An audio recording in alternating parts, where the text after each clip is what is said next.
You're listening to a podcast from 702 and Cape Talk. The Friday Stand-In, your number one news and talk station.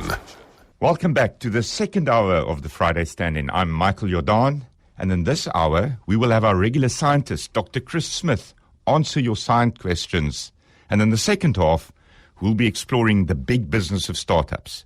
So if you have a question for Dr. Chris or want to share anything else with us, please get in touch. You can call us on 011 883 0702 or 021 446 0567. Or you can text us on 31702 or 31567. So thank you, Dr. Chris. It's great to have you in the studio. And before I hand over to you, I want to tell you that I always thought you cheated. I always thought you had the questions before the time. And I always thought you had maybe Google in front of you so you can look it up. But today you're in studio, you're in South Africa. Obviously, it's an honor having you and meeting you here. But the most amazing thing, and I'm telling all you listeners out there who want to call in with questions, is this is for real. You can ask him anything, and he's going to do a damn good job of answering you. So can I just kick this off? You hope. With my first question is, we have about 11 million kids in our schooling system and just under 1 million people doing tertiary education. And many of them struggle with memorizing things because a lot of our education system, which we're going to talk about later, is still rote learning. You've just got to remember stuff. You can't Google it. Have you got any tips for them? How can they become like you? How can they just memorize things as well as you do? Do you know, I don't know. No, I'm just kidding. You had me there. The thing that is most important in doing anything in your life, and you will know this better than anyone, Michael, and I'm so glad we've actually got to meet, because I did a bit of reading up, because I always read up on who I'm going to meet and that kind of thing. And, so that's your first you're a real read. mover and a shaker. And so I think one of the things that it's clear from your track record is, I think the saying, do a job you love and you'll never do a day's work in your life, is so true, because motivation is really important. And if you're motivated and you do something because you're enjoying it and loving it, all of the stuff like actually remembering it, taking on board the facts, they take care of themselves. If you play a computer game, no one actually makes a physical effort, really, to learn how to become good at a computer game. That's a but great you example. remember all of the maps as you explore dungeons, all the little trips and things you have to do to win. You learn those things without even realising you're learning them because you're having fun at the same time. Now, if you find something you like doing, that motivation takes care of all that and you will love it. Now, for me, being an uber geek is all part of the formula. And I really enjoy reading and acquiring knowledge and learning things and understanding how the world works. And so for me, I find it so fulfilling that I would just educate myself. So I think if people can sort of think about how they become fulfilled in what they're doing, then the rest of it takes care of itself. So where you can choose something that you enjoy. Now, that may not be at the disposal of every student. They may not like biology, but they must try and make it fun. And I suppose so do educators. They must try and not just educate, but also entertain their pupils, because in the process, you do remember better. Yeah, and we've always said, when I created The Naked Scientist, that the mantra was make people laugh and then think. Because at the end of the day, if people are having fun, then they will attend much better, they attend for much longer, and they remember much better. And so science with a sense of humour, it seems an unusual and slightly erratic, strange mix, but it's an absolutely essential mix, because then if people are enjoying themselves, then they don't get bored and turn off. And there are too many examples of really, really fun things being absolutely destroyed by turning them into a boring experience. Well, wonderful. So I'm sitting here not just with a naked scientist, but with the naked scientist. And you can phone him. You can ask him anything you want. Our numbers, once again, 011 883 0702 or 021 446 0567. So we've got our first caller. He's Chip, and he's phoning us from Kommetjie. Over to you, Chip. Hi, Mr. Naked Scientist. Oh, hi, Chip. Hi there. I wanted to know if waves travelling through the ocean are slowed down by kelp beds. Well, when anything moves through a medium, whether it's water or the air, then actually the medium it travels through determines how fast it goes. So the speed of light, for example, if we just take light, which is another form of a wave, light actually travels at the speed of light in the medium in which it's travelling. Right. And when light goes from, let's say, a vacuum in space into the Earth's atmosphere, it does actually slow down a little bit. And when it slows down, it bends a little bit, and that's called refraction. Yeah. And that's actually why you can see a transparent window. Even though the glass is transparent, you can see there's a window there, because some of the light is being refracted or bent back towards you. Now, when a wave is travelling through the deep ocean, the amount of displacement, the height of the wave going up and down, is actually very small in the deep ocean, because all the energy is being distributed across a very big amount of water from top to bottom. As it gets closer to the shore, then all of that energy has to be distributed in a much shallower volume of water, so the wave gets much taller. Right. And the wave starts to interact with the seabed, which exerts a drag on it, and the wave will therefore slow down. So waves will travel much faster in deep water, they'll travel more slowly, but be more apparent in the shallow water. Okay, and the presence of the kelp in the water column, would that slow the?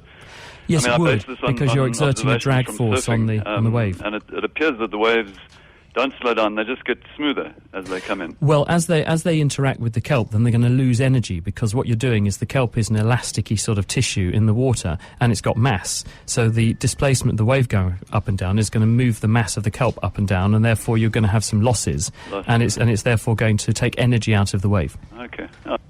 So I'm sitting in front of the naked scientist, Dr. Chris Smith here, and it really is true. He doesn't look the stuff up. He doesn't have paper in front of him. He can answer those questions so cleverly, and it's your opportunity to phone in and ask him your questions. So we're crossing now to Sydney from Ferry Glen. What's your question, Sydney? Hello. Hi, good morning, Michael. Good morning, Chris. Go for it. You're welcome. Go ahead, please. I just want to find out, please. I mean, I know we've talked about this before. I wanted to find out whether there's anything, unique about the human brain that accounts for the difference between black society, I mean, like Africa, and a typical white, like Scandinavia.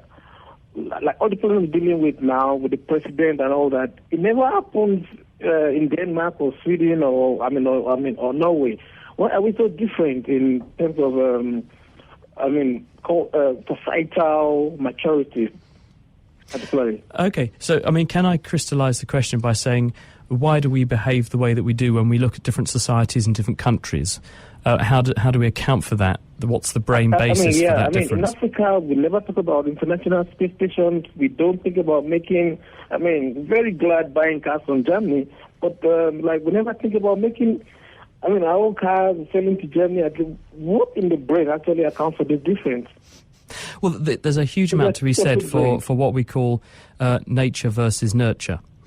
Now, the fact is that every anatomically modern human on Earth has their roots in Africa, because modern humans evolved in Africa, and we moved out of the continent of Africa and populated the entire Earth about 50 or 60,000 years ago.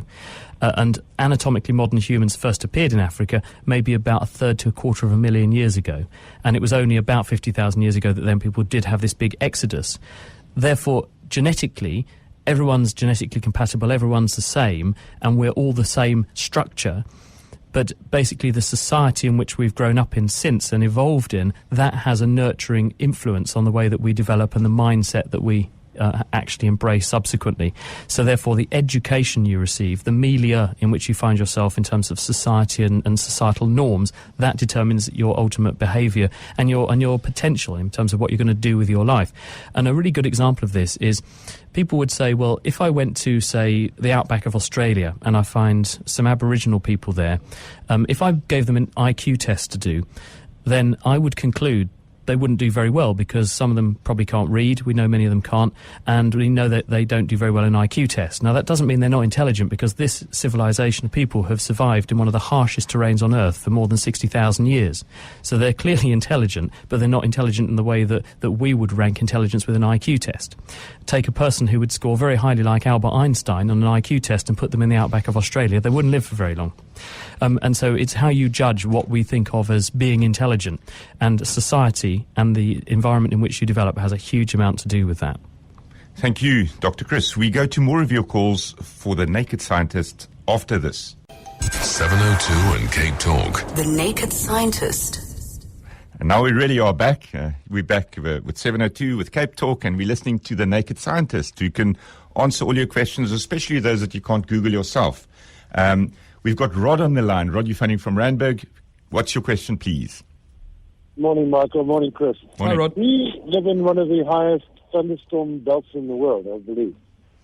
One thing I've noticed, and it's not once, I've noticed it quite often, that with a thunderstorm approaching, we might get little bits of drizzle. But the rain only really starts to come down hard after there's been a fairly near strike of lightning and then a very loud crack of thunder. Why does this happen? I'll listen on the radio. Hi, Rod. Well, the bottom line is that thunderstorms are just big storms. They correspond to patches of the sky where there's a huge amount of energy in the atmosphere. You've had lots of warm sun, which has evaporated a lot of water from the land. The water evaporates up into the air as water vapour. As the warm rising air goes higher and higher in the atmosphere, the gas expands, and if it expands, it cools. If it cools, it then can't carry as much water, so the water condenses into water droplets. You get these enormous storm clouds with very powerful wind currents in them. Now, it follows that as this storm approaches, then you go from a time when there's going to be no rain because there are no clouds to an area where you're going to have rain. And at the margins, you might have lighter rain because as the droplets come down, they're passing through warm air and some of the water is going to re-evaporate and go back up in the cloud. But the vast majority of the water isn't going to start coming down hard and making it to the ground until you're right underneath the storm system. And the thunder is made by the ice and water particles in the cloud jostling around inside the cloud on the air currents going up and down over many kilometres inside the cloud and doing the sort of ice crystal equivalent of rubbing a balloon on your head and then sticking it on the ceiling. That's how static charges build up. And that's how we think that lightning actually forms. That's how the charge builds up inside the cloud. So it's not really surprising that when you have a big clap of thunder and a big strike of lightning that the big heavy rain comes down at the same time because it's all part and parcel of the same process. Great, thank you very much for that answer. Frida, you waiting for us from Belleville. Frida, we'd like to hear your question to the Naked Scientist. Hello. My question is when you put something on the stove, the electric stove, when you switch it off, it still cooks for about 10 minutes. And I switch it off long before and it still cooks, so one can save electricity, but I don't know what the reason is for it. Well, this is effectively latent heat, Frida. When you heat something up, it has what we call a specific heat capacity. In other words, you give energy to something, and when you give energy to anything, it increases the temperature of that thing. Water has a very high specific heat capacity. You have to put a lot of energy in to get the water's temperature to go up by just 1 degree. Now, in order to go back down to the starting room temperature, it's got to give that energy out again. And in order to get a nice cooking experience, most cookers and most cooking utensils, big pans, tend to have a very thick, dense, high specific heat capacity material like steel or copper or iron. And the copper top, and the cooker top is often quite similar. And so even though you've turned the electricity off, there's still embodied heat energy in there which flows out through the food for a while until it normalises with the room temperature. And so that's all that's going on. You're not supplying any more energy, but it's slowly dropping in temperature as the energy leaches away from the cooker surface. Thank you. Jan from Auckland Park, what is your question? Good morning. Regarding commercial jet airliners, I live on the initial approach path towards the airport. So what would happen, aircraft coming in for landing, flying directly at me, there's no sound at all. It's completely inaudible. Then within a 1 second period, it changes from a very high-pitched noise to a low-pitched noise. I want to know if this is some form of the Doppler effect or if it's due to something else. Well, there's a couple of things going on here. The speed of sound is it's 700 miles an hour or so, isn't it? And the aeroplane isn't going that fast. So it's not that the aeroplane is actually outflying its own sound waves. Otherwise, you'd be having sonic booms and things all over the place. The aeroplane approaching you is approaching you with minimum turbulence off the front of the aeroplane. That's why it's actually shaped the way it is, to cut through the air. So the amount of turbulence coming towards you is low. The air also that the aeroplane is landing into, it's trying to land into the wind. Most aircraft approach into the wind for various reasons, and therefore the sound is also going to be carried away from you by the wind going away from you. Once the aeroplane has gone past, you've got lots of dirty, mixed-up, turbulent air made by all the rough surfaces on the back of the aeroplane, made by the engines, and also the fact that the air is now blowing the sound back towards you. So there's a range of factors here which are going to determine how it sounds different going towards you and away from you. There will be an element of the Doppler effect because when anything moves and it makes sound and it's moving through a medium like the air as it's making the sound, it will lead to a change in the pitch of the sound. But that's not the reason why it sounds louder and quieter as it approaches or goes away from you so much. That's largely the other reasons I've outlined. Now, just something about Chris Smith. You're listening to him. Chris is a medical doctor, is a scientist. He's employed as special registrar and as clinical lecturer in virology at Cambridge University in the United Kingdom. But he's visiting us in South Africa. He's in Cape Town now. He tells me he's been here 10 times. And we're now jumping from one Chris to the other. So from Chris Smith, there's another Chris waiting for us in Rivonia. Have I got your name right there? Yeah, good morning. How's it going, Chris? Hi. My name is also Chris Smith, by the way. Ben, I've got a strange question. Why sometimes when you're having a wee, do you get that shudder up your spine of your back? Actually, no, it's funny. There's a studio full of blokes here, and everyone simultaneously, you could tell they've all had that experience. Everyone shuddered in their seats. The reason for this is that when you are going to the wee, this is an important and quite involved neurological process, because in order to have a wee, you've got to do a range of things.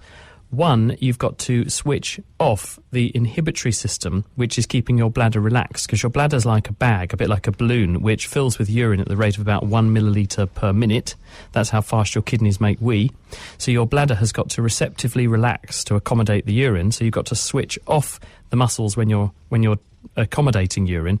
You also have a sphincter which keeps the urine in the bag. It's like sort of squeezing your fingers around the neck of a balloon. It keeps things closed. And when you want to go to the wee, you've got to reverse both of those processes. So you've got to relax the sphincter and you've got to constrict or contract the muscles around the bladder. Now, when you do this, it actually activates a whole range of other muscles and sort of spills over into other circuits in your spinal cord. And that's what causes the sort of involuntary shiver, shudder type thing, probably because that's part of what your sympathetic, your autonomic nervous system does when you are surprised by something. It's the same process that makes you have goose pimples or shake and shiver, that kind of thing.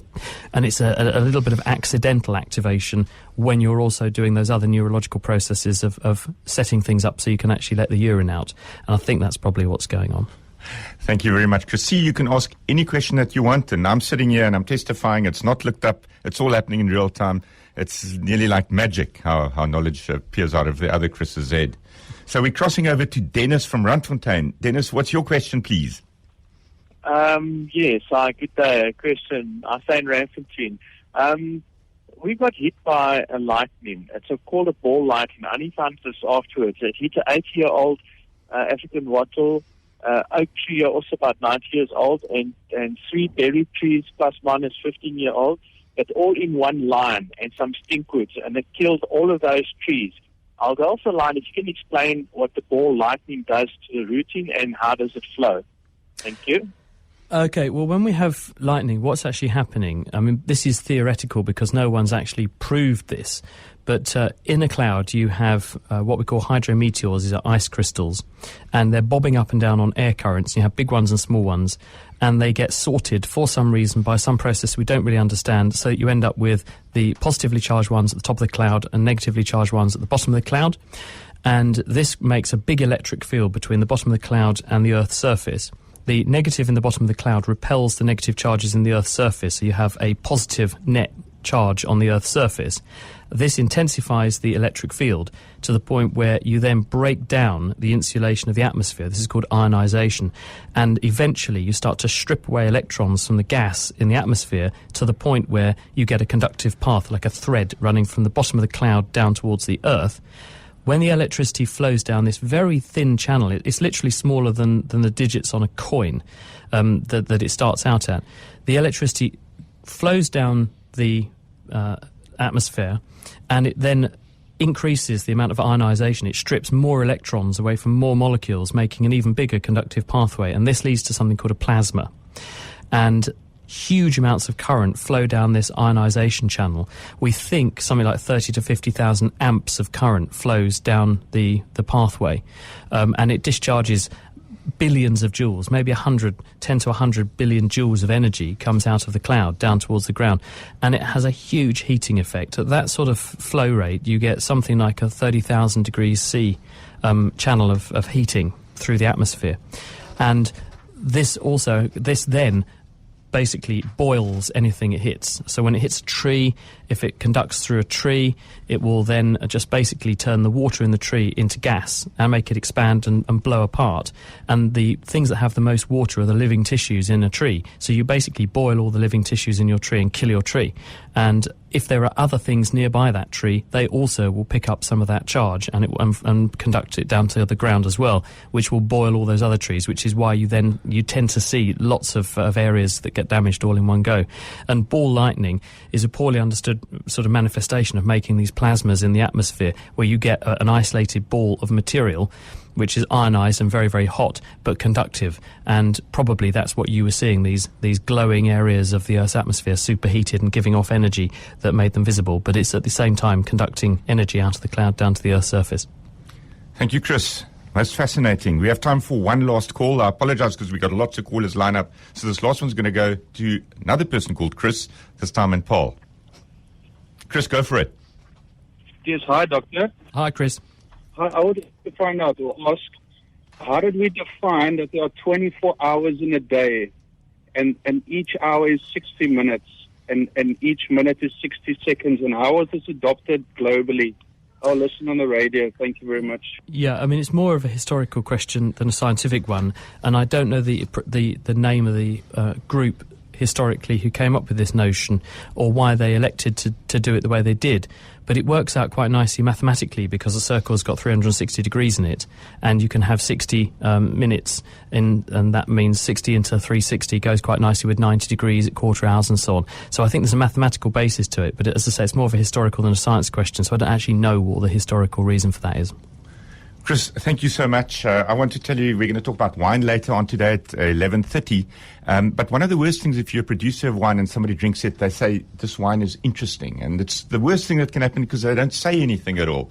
But as bad as it is in the wine industry, I think the biggest compliment I can certainly give you is that you are fascinating and most interesting. Interesting. You really make knowledge a very attractive thing. So Thank you, Michael. Great Thank you to very meet much. you in person. And we hope you enjoy the rest of your time in Cape Town, and you also have some of our good wines to drink. But right now it's 10:30, and Regan Thor is the latest from Eyewitness News.